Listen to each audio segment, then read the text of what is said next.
গল্পের আসর। আমাদের আজকের নিবেদন রবীন্দ্রনাথ ঠাকুর রচিত ছোট গল্প সুভা। মেয়েটির নাম যখন সুভাষিনী রাখা হইয়াছিল তখন কে জানিত সে বোবা হইবে। তাহার দুটি বড় বোনকে সুকেশিনী ও সুহাসিনী নাম দেওয়া হইয়াছিল, তাই মিলের অনুরোধে তাহার বাপ ছোট মেয়েটির নাম সুভাষিনী রাখে। এখন সকলে তাহাকে সংক্ষেপে সুভা বলে। দস্তুর মতো অনুসন্ধান ও অর্থব্যয়ে বড় দুটি মেয়ের বিবাহ হইয়া গেছে। এখন ছোটটি পিতামাতার নীরব হৃদয় ভারের মতো বিরাজ করিতেছে। যে কথা কয় না সে যে অনুভব করে ইহা সকলের মনে হয় না। এই জন্য তাহার সাক্ষাতেই সকলে তাহার ভবিষ্যৎ সম্বন্ধে দুশ্চিন্তা প্রকাশ করিত। সে যে বিধাতার অভিশাপ রূপে তাহার পিতৃগৃহে আসিয়া জন্মগ্রহণ করিয়াছে এ কথা সে শিশুকাল হইতে বুঝিয়া লইয়াছিল। তাহার ফল এই হইয়াছিল, সাধারণের দৃষ্টিপথ হইতে সে আপনাকে গোপন করিয়া রাখিতে সর্বদাই চেষ্টা করিত। মনে করিত আমাকে সবাই ভুলিলে বাঁচি, কিন্তু বেদনা কি কেহ কখনো ভোলে? পিতামাতার মনে সে সর্বদাই জাগরূক ছিল। বিশেষত তাহার মা তাহাকে নিজের একটা ত্রুটি স্বরূপ দেখিতেন। কেননা মাতা পুত্র অপেক্ষা কন্যাকে নিজের অংশরূপে দেখেন। কন্যার কোনো অসম্পূর্ণতা দেখিলে সেটা যেন বিশেষ রূপে নিজের লজ্জার কারণ বলিয়া মনে করেন। বরঞ্চ কন্যার পিতা বাণীকণ্ঠ সুভাকে তাহার অন্য মেয়েদের অপেক্ষা যেন একটু বেশি ভালোবাসিতেন। কিন্তু মাতা তাহাকে নিজের গর্ভের কলঙ্ক জ্ঞান করিয়া তাহার প্রতি বড় বিরক্ত ছিলেন। সুভার কথা ছিল না, কিন্তু তাহার সুদীর্ঘ পল্লব বিশিষ্ট বড় বড় দুটি কালো চোখ ছিল এবং তাহার ওষ্ঠাধর ভাবের আভাস মাত্রে কচি কিশলয়ের মতো কাঁপিয়া উঠিত। কথায় আমরা যে ভাব প্রকাশ করি সেটা আমাদিগকে অনেকটা নিজের চেষ্টায় গড়িয়া লইতে হয়, কতকটা তর্জমা করার মতো। সকল সময় ঠিক হয় না, ক্ষমতা অভাবে অনেক সময় ভুলও হয়, কিন্তু কালো চোখকে কিছু তর্জমা করিতে হয় না। মন আপনি তাহার উপরে ছায়া ফেলে, ভাব আপনি তাহার উপরে কখনো প্রসারিত কখনো মুদিত হয়, কখনো উজ্জ্বলভাবে জ্বলিয়া উঠে, কখনো ম্লানভাবে নিবিয়া আসে, কখনো অস্তমান চন্দ্রের মতো অনিমেষভাবে চাহিয়া থাকে, কখনো দ্রুত চঞ্চল বিদ্যুতের মতো দিক বিদিকে ঠিকরিয়া উঠে। মুখের ভাব বই আজন্মকাল, যাহার অন্য ভাষা নাই তাহার চোখের ভাষা অসীম উদার এবং অতল স্পর্শ গভীর, অনেকটা স্বচ্ছ আকাশের মতো, উদয়স্ত এবং ছায়ালোকের নিস্তব্ধ রঙ্গভূমি। এই বাক্যহীন মনুষ্যের মধ্যে বৃহৎ প্রকৃতির মতো একটা বিজন মহত্ব আছে। এই জন্য সাধারণ বালক বালিকারা তাহাকে এক প্রকার ভয় করিত, তাহার সহিত খেলা করিত না। সে নির্জন দ্বীপ্রহরের মতো শব্দহীন এবং সঙ্গীহীন। গ্রামের নাম চণ্ডীপুর। নদীটি বাংলাদেশের একটি ছোট নদী, গৃহস্থ ঘরের মেয়েটির মতো। বহুদূর পর্যন্ত তাহার প্রসার নহে। নিরলসা তন্বী নদীটি আপন কুল রক্ষা করিয়া কাজ করিয়া যায়। দুই ধারের গ্রামের সকলেরই সঙ্গে তাহার যেন একটা না একটা সম্পর্ক আছে। দুই ধারের লোকালয় এবং তরুচ্ছায়া ঘন উচ্চতট, নিম্নতল দিয়ে গ্রামলক্ষ্মী স্রোতস্বিনী আত্মবিস্মৃত দ্রুত পদক্ষেপে প্রফুল্ল হৃদয়ে আপনার অসংখ্য কল্যাণ কার্যে চলিয়াছে। বাণীকণ্ঠের ঘর নদীর একেবারে উপরেই। তাহার বাখারির বেড়া, আটচালা, গোয়ালঘর, ঢেকিশালা, খড়ের স্তূপ, তেঁতুলতলা, আম কাঁঠাল এবং কলার বাগান নৌকাবাহী মাত্রেরই দৃষ্টি আকর্ষণ করে। এই গার্হস্থ্য সচ্ছলতার মধ্যে বোবা মেয়েটি কাহারও নজরে পড়ে কিনা জানি না, কিন্তু কাজকর্মে যখনই অবসর পায় তখনই সে এই নদী তীরে আসিয়া বসে। প্রকৃতি যেন তাহার ভাষার অভাব পূরণ করিয়া দেয়, যেন তাহার হইয়া কথা কয়। নদীর কলধ্বনি, লোকের কোলাহল, মাঝির গান, পাখির ডাক, তরুর মর্মর সমস্ত মিশিয়া চারিদিকের চলাফেরা আন্দোলন কম্পনের সহিত এক হইয়া সমুদ্রের তরঙ্গ রাশির ন্যায় বালিকার চিরনিস্তব্ধ হৃদয় উপকূলের নিকটে আসিয়া ভাঙিয়া ভাঙিয়া পড়ে। প্রকৃতির এই বিবিধ শব্দ এবং বিচিত্র গতি ইহাও বোবার ভাষা। বড় বড় চক্ষু পল্লব বিশিষ্ট সুভার যে ভাষা, তাহারই একটা বিশ্বব্যাপী বিস্তার। ঝিল্লির অপূর্ণ তৃণভূমি হইতে শব্দাতীত নক্ষত্রলোক পর্যন্ত কেবল ইঙ্গিত, ভঙ্গি, সঙ্গীত, ক্রন্দন এবং দীর্ঘ নিঃশ্বাস। এবং মধ্যাহ্নে যখন মাঝিরা জেলেরা খাইতে যাইত, গৃহস্থেরা ঘুমাইত, পাখিরা ডাকিত না, খেয়া নৌকা বন্ধ থাকিত, স্বজন জগৎ সমস্ত কাজকর্মের মাঝখানে সহসা থামিয়া গিয়া ভয়ানক বিজনমূর্তি ধারণ করিত, তখন রুদ্র মহাকাশের তলে কেবল একটি বোবা প্রকৃতি এবং একটি বোবা মেয়ে মুখামুখি চুপ করিয়া বসিয়া থাকিত। একজন সুবিস্তীর্ণ রৌদ্রে, আরেকজন ক্ষুদ্র তরুচ্ছায়ায়। সুভার যে গুটিকতক অন্তরঙ্গ বন্ধুর দল ছিল না তাহা নয়। গোয়ালের দুটি গাভী, তাহাদের নাম সর্বশী ও পাঙ্গুলি। সে নাম বালিকার মুখে তাহারা কখনো শুনে নাই, কিন্তু তাহার পদশব্দ তাহারা চিনিত। তাহার কথাহীন একটা করুণ সুর ছিল, তাহার মর্ম তাহারা ভাষার অপেক্ষা সহজে বুঝিত। শুভা কখন তাহাদের আদর করিতেছে, কখন ভৎসর্ণা করিতেছে, কখন মিনতি করিতেছে, তাহারা মানুষের অপেক্ষা ভালো বুঝিতে পারিত। শুভা গোয়ালে ঢুকিয়া দুই বাহুর দ্বারা সর্বশীর গ্রীবা বেষ্টন করিয়া তাহার কানের কাছে আপনার গণ্ডদেশ ঘর্ষণ করিত এবং পাঙ্গুলি স্নিগ্ধ দৃষ্টিতে তাহার প্রতি নিরীক্ষণ করিয়া তাহার গা চাটিত। বালিকা দিনের মধ্যে নিয়মিত 3 বার করিয়া গোয়াল ঘরে যাইত। তাহা ছাড়া অনিয়মিত আগমনও ছিল। গৃহে যে দিন কোনো কঠিন কথা শুনিত, সেদিন সে অসময়ে তাহার এই মুখ বন্ধু দুটির কাছে আসিত। তাহার সহিষ্ণুতা পরিপূর্ণ, বিষাদ শান্ত দৃষ্টিপাত হইতে তাহারা কি একটা অন্ধ অনুমান শক্তির দ্বারা বালিকার মর্মবেদনা যেন বুঝিতে পারিত এবং শুভার গা ঘেঁষিয়া আসিয়া অল্পে অল্পে তাহার বাহুতে শিং ঘষিয়া ঘষিয়া তাহাকে নির্বাক ব্যাকুলতার সহিত সান্ত্বনা দিতে চেষ্টা করিত। ইহারা ছাড়া ছাগল এবং বিড়াল শাবকও ছিল, কিন্তু তাহাদের সহিত শুভার এরূপ সমকক্ষভাবে মৈত্রী ছিল না। তথাপি তাহারা যথেষ্ট আনুগত্য প্রকাশ করিত। বিড়াল শিশুটি দিনে এবং রাত্রে যখন তখন শুভার গরম কোলটি নিঃসংকোচে অধিকার করিয়া সুখনিদ্রার আয়োজন করিত এবং শুভা তাহার গ্রীবা ও পৃষ্ঠে কোমল অঙ্গুলি বুলাইয়া দিলে যে তাহার নিদ্রাকর্ষণের বিশেষ সহায়তা হয়, ইঙ্গিতে এরূপ অভিপ্রায়ও প্রকাশ করিত।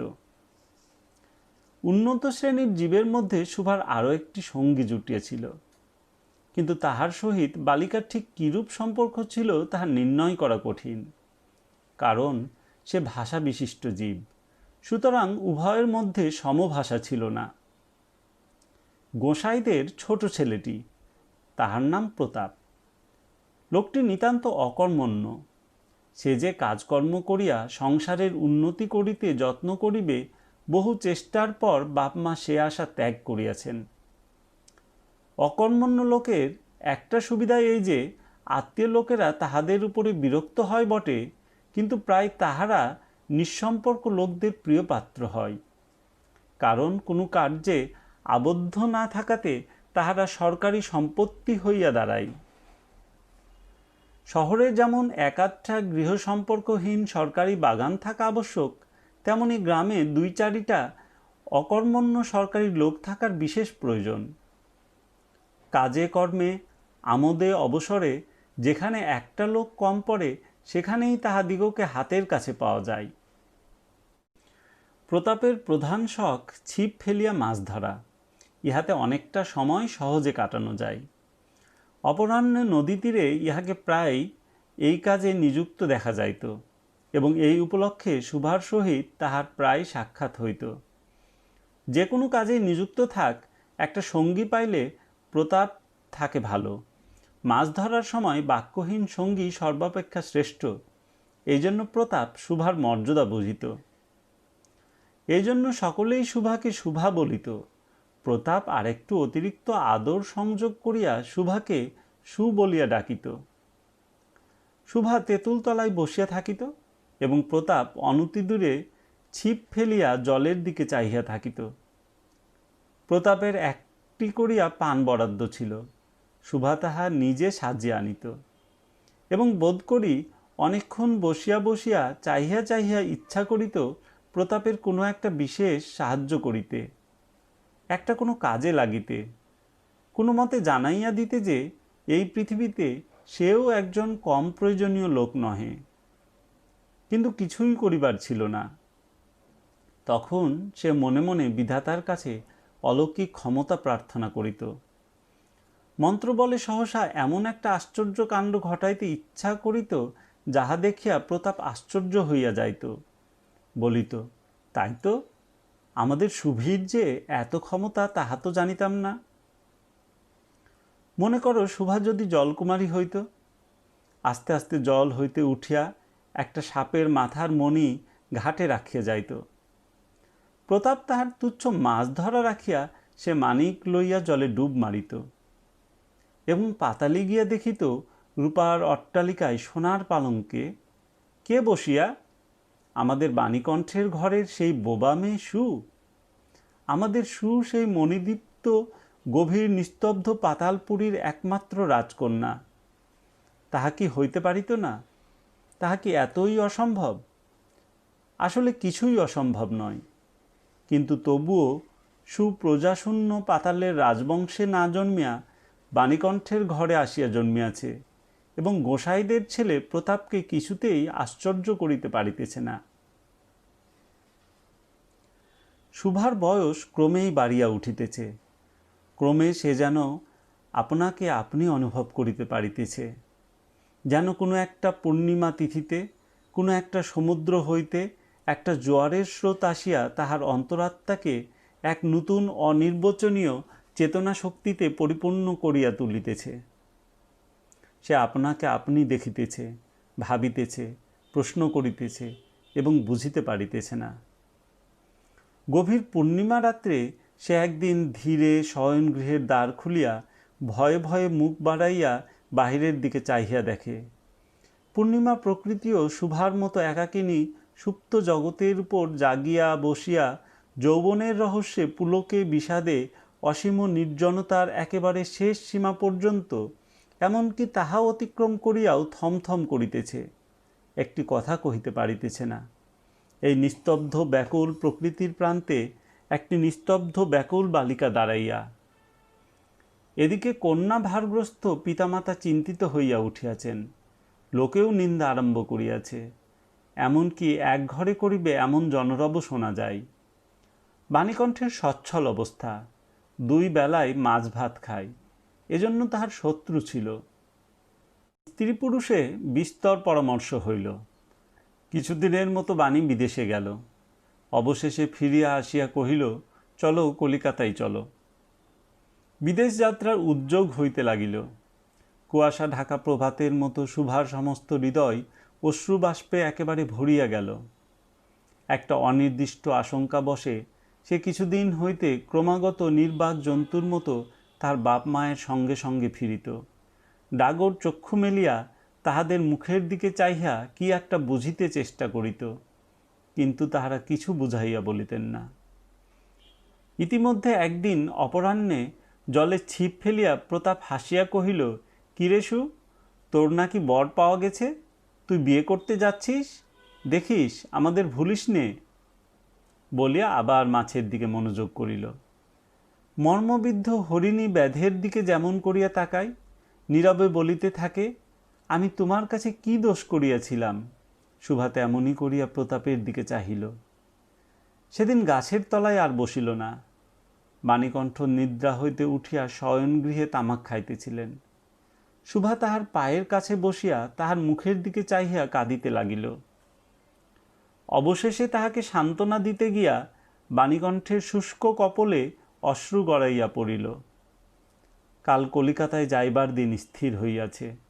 শুভা গোয়াল ঘরে তাহার বাল্যসখীদের কাছে বিদায় লইতে গেল। তাহাদিগকে সহস্তে খাওয়াইয়া গলা ধরিয়া একবার দুই চোখে যত পারে কথা ভরিয়া তাহাদের মুখের দিকে চাহিল। দুই নেত্র পল্লব হইতে টপ টপ করিয়া অশ্রু জল পড়িতে লাগিল। সেদিন শুক্ল দ্বাদশীর রাত্রি। শুভা শয়নগৃহ হইতে বাহির হইয়া তাহার সেই চিরপরিচিত নদীতটে শস্পসজ্জায় লুটাইয়া পড়িল। যেন ধরণীকে, এই প্রকাণ্ড মুখ মানবতাকে দুই বাহুতে ধরিয়া বলিতে চাহে, তুমি আমাকে যাইতে দিও না মা, আমার মতো দুটি বাহু বাড়াইয়া তুমিও আমাকে ধরিয়া রাখো। কলিকাতার এক বাসায় শুভার মা একদিন শুভাকে খুব করিয়া সাজাইয়া দিলেন। আটিয়া চুল বাঁধিয়া খোপায় জরির ফিতা দিয়া অলঙ্কারে আচ্ছন্ন করিয়া তাহার স্বাভাবিক শ্রী যথাসাধ্য বিলুপ্ত করিয়া দিলেন। শুভার দুই চক্ষু দিয়া অশ্রু পড়িতেছে। পাছে চোখ ফুলিয়া খারাপ দেখিতে হয়, এজন্য তাহার মাতা তাহাকে বিস্তর ভৎসনা করিলেন, কিন্তু অশ্রুজল ভৎসনা মানিল না। বন্ধু সঙ্গে বর স্বয়ং কোণে দেখিতে আসিলেন। কন্যার মা বাপ চিন্তিত, শঙ্কিত, শশব্যস্ত হইয়া উঠিলেন, যেন দেবতা স্বয়ং নিজের বলির পশু বাছিয়া লইতে আসিয়াছেন। মা নেপথ্য হইতে বিস্তর তর্জন গর্জন শাসন করিয়া বালিকার অশ্রুস্রোত দ্বিগুণ বাড়াইয়া পরীক্ষকের সম্মুখে পাঠাইলেন। পরীক্ষক অনেকক্ষণ নিরীক্ষণ করিয়া বলিলেন, মন্দ নহে। বিশেষত বালিকার ক্রন্দন দেখিয়া বুঝিলেন ইহার হৃদয় আছে, এবং হিসাব করিয়া দেখিলেন যে হৃদয় আজ বাপ মায়ের বিচ্ছেদ সম্ভাবনায় ব্যথিত হইয়া উঠিয়াছে, সেই হৃদয় আজ বাদে কাল আমারই ব্যবহারে লাগিতে পারিবে। শুক্তির মুক্তার ন্যায় বালিকার অশ্রুজল কেবল বালিকার মূল্য বাড়াইয়া দিল। তাহার হইয়া আর কোনো কথা বলিল না। পঞ্জিকা মিলাইয়া খুব একটা শুভ লগ্নে বিবাহ হইয়া গেল। বোবা মেয়েকে পরের হস্তে সমর্পণ করিয়া বাপমা দেশে চলিয়া গেল। তাহাদের জাতি ও পরকাল রক্ষা হইল। বর পশ্চিমে কাজ করে। বিবাহের অনতি বিলম্বে স্ত্রীকে পশ্চিমে লইয়া গেল। সপ্তাহখানেকের মধ্যে সকলেই বুঝিল নববধূ বোবা। তাকেহ বুঝিল না, সেটা তাহার দোষ নহে। সে কাহকেও প্রতারণা করে নাই। তাহার দুটি চক্ষু সকল কথাই বলিয়াছিল, কিন্তু কেহ তাহা বুঝিতে পারে নাই। সে চারিদিকে চায়, ভাষা পায় না। যাহারা বোবার ভাষা বুঝিত, সেই আজন্ম পরিচিত মুখগুলি দেখিতে পায় না। বালিকার চিরনীরব হৃদয়ের মধ্যে একটা অসীম অব্যক্ত ক্রন্দন বাজিতে লাগিল। অন্তর্যামী ছাড়া আর কেহ তাহা শুনিতে পাইল না। এবার তাহার স্বামী চক্ষু এবং কর্ণেন্দ্রিয়ের দ্বারা পরীক্ষা করিয়া এক ভাষাবিশিষ্ট কন্যা বিবাহ করিয়া আনিল। এতক্ষণ আপনারা শুনছিলেন রবীন্দ্রনাথ ঠাকুর রচিত ছোট গল্প শুভা। গল্পটি ভালো লাগলে বন্ধুদের সাথে শেয়ার করুন, লাইক করুন এবং কমেন্ট করুন। আমাদের চ্যানেলটি ভালো লাগলে সাবস্ক্রাইব করতে ভুলবেন না। ধন্যবাদ।